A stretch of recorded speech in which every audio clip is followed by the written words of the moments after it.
Hi all, ఎలా ఉన్నారు అందరూ? ఇది వెనస్డే రోజు షూట్ చేశాను.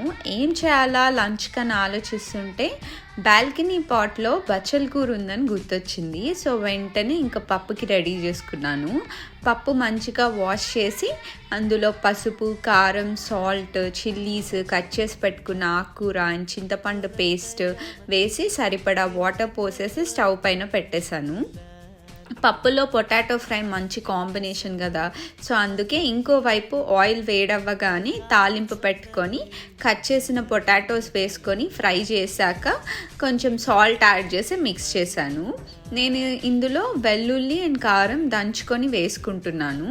పొటాటోస్ ఇంకాస్త ఫ్రై అయ్యాక సాల్ట్ అండ్ దంచుకున్న వెల్లుల్లి కారం వేసి మిక్స్ చేసి ఫ్రై చేసుకున్నాను.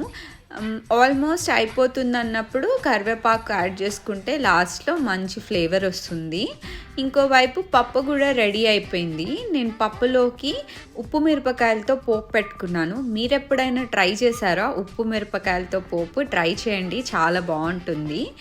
నేను ఇంకా సర్వ్ చేసేసుకున్నాను. So my plate is ready with ఆకుకూర పప్పు, crispy potato fry and omelette. ఇది మంచి హిట్ కాంబినేషన్, ట్రై చేయండి. Happy cooking.